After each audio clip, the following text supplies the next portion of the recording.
Should I feel guilty for following my dreams instead of taking care of my family business? Ooh, that's a tough one. That's a hard one, dude. I I went to business school in New York City at a school called Columbia, and I knew a lot of kids there who their parents are billionaires, and they were going to go work in the family business, and they were absolutely miserable. And I'll never name names, but you'd recognize a lot of business executives.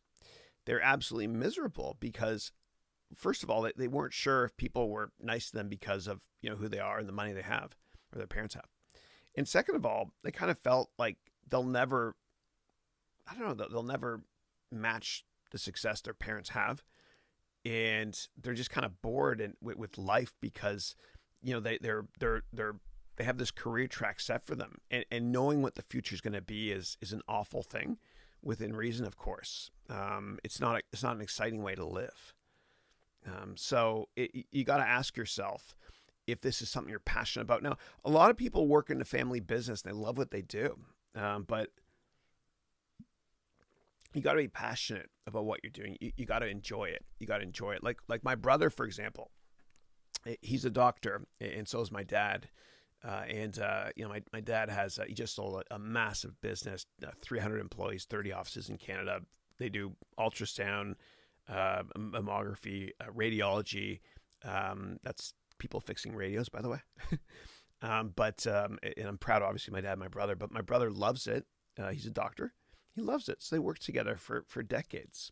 He loved it, and it just wasn't for me. It just wasn't for me. I love helping people, as y'all know, but going to a hospital and the whole blood stuff, it's just not me. And then I thought about, once James, my older brother, who's my hero in life, once he got into medical school, I thought, oh my gosh, I got to do something too, maybe law school.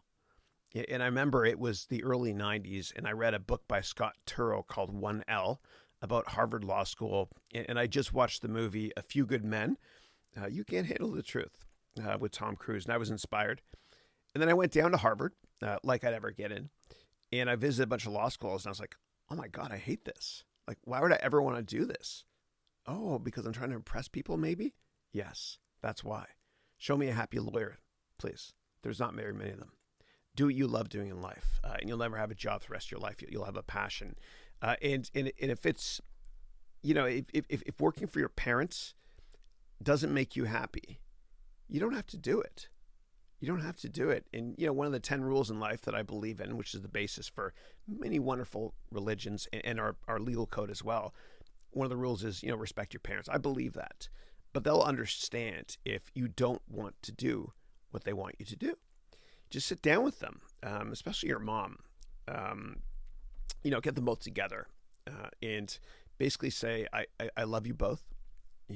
I want to contribute as much as I can, but my heart is not in this business.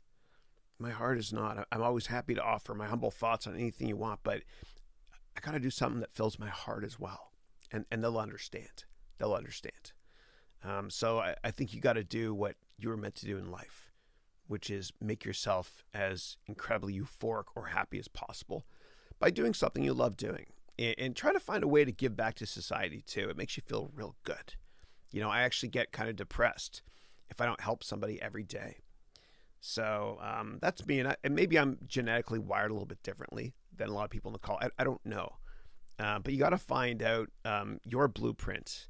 What is the basis for your DNA subfabric, so to speak. And if it's not doing the job you're currently doing, then find something better until you wake up one day and you tell yourself, I don't have a job. I have a passion.